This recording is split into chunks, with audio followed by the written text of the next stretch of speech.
Welcome to a special episode of Afternoon Light, the podcast of the Robert Menzies Institute. In today's episode, I'm joined by Georgia Lowden, who participated in the Menzies Early Career Network. This unique network offers Australian university students a fantastic opportunity to engage with the history of the Menzies era, while connecting with like-minded peers and respected figures in the field of Australian political history.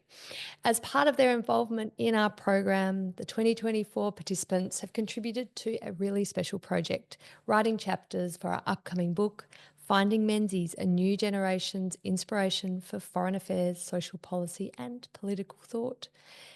In today's episode, we'll delve into Georgia's experience in the program, the insights she gained, and how these insights have shaped her understanding around Menzies' legacy in modern Australia. So welcome, Georgia. Thank you for having me.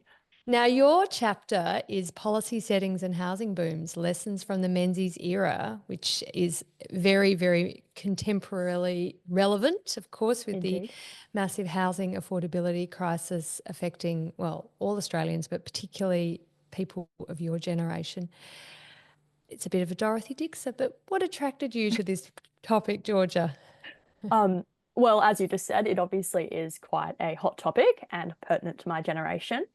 Um, and I guess one of the core things that I knew about Menzies before going into this was that one of his greatest achievements was the way that he was able to really transform home ownership in this country. So he increased home ownership rates from about 53% to a peak of 73% between 1949 and 1966. So I really wanted to explore how he did that and I guess investigate whether we could apply any of those policy mechanisms that he used to contribute to solving our housing crisis today.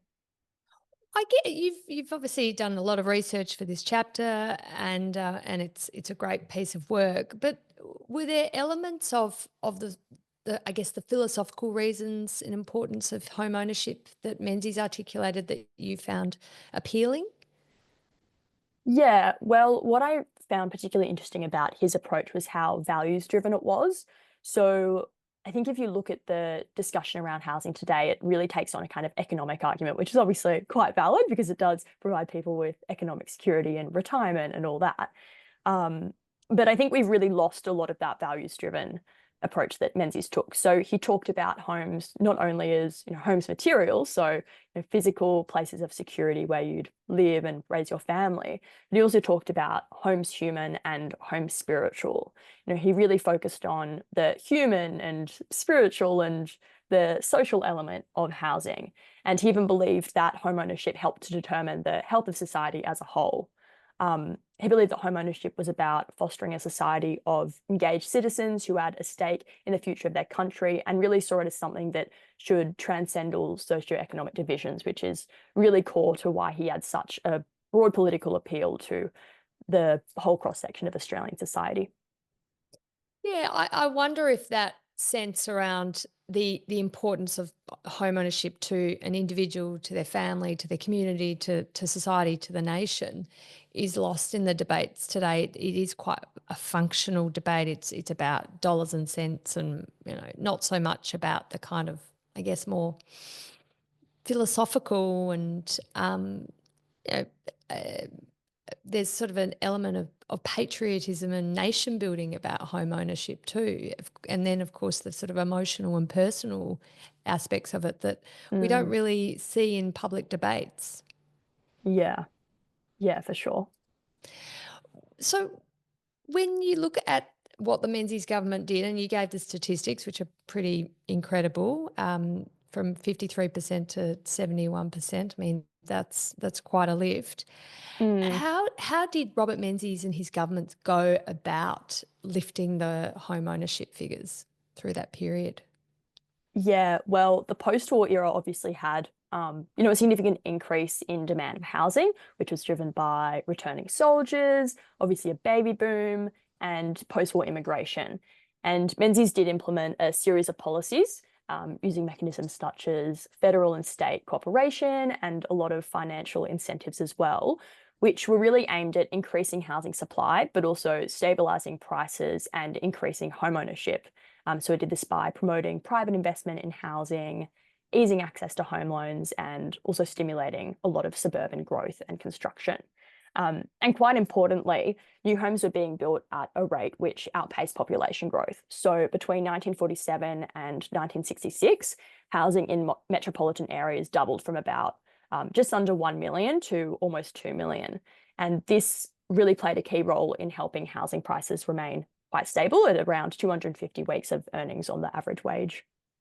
Yeah, it's not bad. Mm, Uh, i- it's interesting. His predecessor, of course, in the Chifley government, they took a very different approach to housing, prioritising public housing, social housing over privately owned housing. Did you see interesting things in sort of the debates around how different governments conceptualize what housing should be and who should own it and its public and private benefits?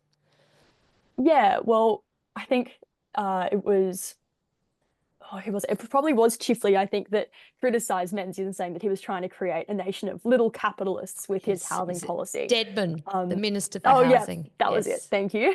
that's right. And yeah, I mean, Menzies really embraced that and said, yeah, I am actually trying to create a nation of little capitalists who are proud to own a piece of Australia and feel a sense of responsibility back to the country. And I mean, that's really core to the sort of conservative liberal philosophy, right? Of social responsibility and reward for effort and all those sorts of ideas, rather than the Labor approach, which is more welfare based and giving people homes to live in rather than encouraging their aspiration to own their own. How do you think that sort of debate, little capitalists versus, not little, not wanting little capitalists? Well, I mean, how would that play out today, do you think? Is it hard to imagine politicians talking in such terms? Yeah, I feel like you wouldn't get Labor criticizing little capitalists these days. It would be more of a Greens approach because I think there's more of a push towards the centre from the left-wing parties these days, or at least the Labor Party. Yeah, so I don't think you'd have quite the same rhetoric around it. And I guess largely thanks to Menzies, we have become a nation that is so home ownership is so entrenched in our culture that I don't think the public would take very kindly to that kind of criticism towards the aspiration of owning a home, which I think most young people have, even ones who wouldn't be right of centre. Yeah, it's interesting because the Australian Greens have really pushed for renters' rights and wanting rent caps, and there's a sort of sense that maybe the Australian dream of home ownership might be over, and we Mm, should work on solutions that are more focused on public housing and then punishing people who invest in property through the abolition of various tax incentives to invest. How does your generation receive those sorts of arguments? Because, that when you look at the Greens, they do very well among younger voters, new voters rather than older voters. So there's obviously a clash of interest there in terms of where you are on the generational spectrum, isn't there? yeah, I mean, frankly, I think well, in my opinion, the most appalling consequence of our housing crisis is that it's driven inequality and eroded social mobility. And social mobility, I think, is what is at the heart of what makes our nation so great and what has made our country attractive to migrants for generations. And yeah, you referenced, I guess, that argument that Alan Kohler has, which is that education and hard work were once the main social determinants of how wealthy you were in Australia, but now it comes down to where you live and what kind of house you inherit from your parents. And I just think that is disgraceful. And I think it is hard for young people to sort of buy the housing policies that are sold to them by right of centre parties when, I mean, like my generation has grown up, we remember Howard being in government. And then, the last 12 years before Albanese won government in 2022. And like if you're an average young person today, you're thinking, well, over the last 20 years or more, it's been coalition governments that have been in power and they've allowed this housing crisis to happen. So why would we believe the policies that they sell? And I think that's why there's naturally a lot of suspicion towards right of centre parties, unfortunately, when they try to prosecute arguments on housing, and why young people would be more open to, more radical and not necessarily rational policies put forward by fringe parties. Yeah, there's a sense of desperation. We tried all these other Mm, policies, like first home buyers grants, which of course were yeah, introduced first in 1960s by the Menzies government, and they yeah. just a demand side, and they just basically it's a government handout straight to the vendor, isn't it? Mm. How do you see those sorts of consequences of the demand side policies that I guess have started in the mid 60s and really are still sustained by government, state and federal today? Yeah, well, economist Saul Eslake argues that that first home buyer grant, which I think was introduced in 1964, that is what set Australian politics on a trajectory of prioritising demand side policies over supply side policies, and really damaged that equilibrium that Menzies had first set in place with ensuring that supply was keeping up with demand. And then I think, you know, those kinds of policies are quite electorally popular, and they're easy vote wins and almost like a generational pork barrel, if I could be blunt about it. It's easy to, palm them out at election time and then just say, oh yeah, here's a win for first home buyers, and not look at how those policies actually damage the housing market further. They increase competition, they inflate the market by about the same amount of money that is given in the grant, because that's how it works.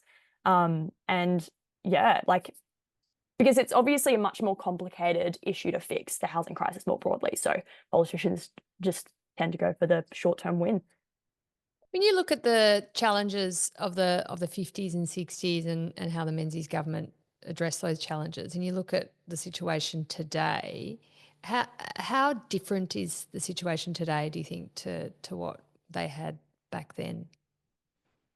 Well, we are obviously looking at quite a different set of circumstances. I guess on the pro, you've got that home ownership rates are higher than they were in the 40s, but then the con is that the amount that the amount of debt that people are having to take on in order to buy a home is like astronomically higher. Um, and in the 50s and 60s, Australia experienced strong economic growth, low inflation, low levels of public and private debt. And that really afforded the Menzies government the opportunity to invest in ambitious, large-scale housing programs, which wouldn't be as easy to do today. We've got wage stagnation, an overstretched construction sector, high levels of household debt, market speculation, all these kinds of things, and they would just complicate such initiatives. But I think what does remain true from the Menzies era is that supply is obviously critical to increasing home ownership.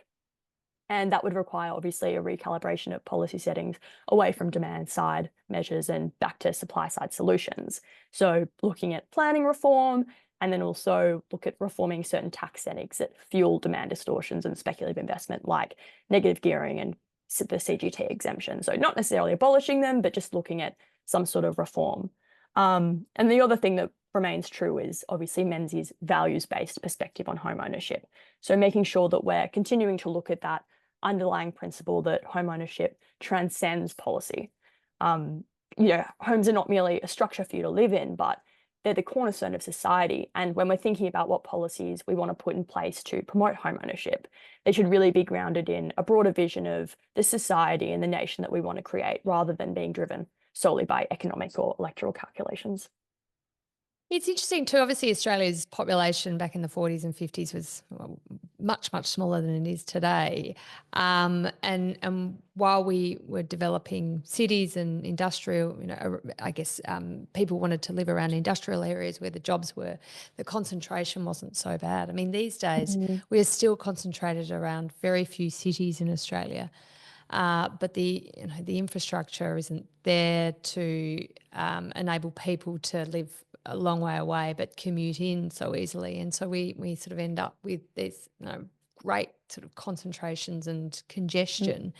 The planning hasn't been great, and these challenges weren't nearly as fraught, of course, back in the 40s and 50s, just by nature of us being a entirely different numerically society. I think the other interesting thing you raise in your chapter is how that make up of a family and who lives in a house has changed, hasn't it? Do you want to talk a bit Yeah. about that, Georgia? Yeah, sure. So, obviously we have an aging population and people are having less children. I think those are two of the key aspects of it. So like I think ideally if you're looking um at changing planning settings in a way that does accommodate for a changing society, you'd be looking at having some sort of like circular pattern in the way that people live over their lives. So first home buyers perhaps buy an apartment where traditionally they would have bought, house on a quarter acre block. Now they buy an apartment, they have children, hopefully then they can live in a quarter acre block, a home, whatever they'd like. And then when they are empty nesters and they're looking to retire, they can downsize back into an apartment. And what you have today is people, empty nesters, like I guess the North Shore would be a classic example where I live. There are a lot of people around me living in 4 or 5 bedroom homes and they don't have any children anymore. And yeah, sure, it's lovely, but if you're looking at a housing crisis and freeing up land or just freeing up larger properties for families, that is something that we need to take into consideration as well. So whether you look at policies like land tax reforms and abolishing stamp duty and replacing it with land tax, things like that, that sort of incentivize that movement over time. I mean, this is the wicked problem of these intergenerational challenges to policy, isn't it? Where you have Mm, people at one stage of life and people at another stage of life who whose interests kind of collide, and yeah. that's of course what you grapple with in your chapter. Well, thank you so much for coming on Afternoon Light, Georgia, and talking about the policy settings and housing booms, lessons from the Menzies era. It's been delightful. Thanks so much, Georgina.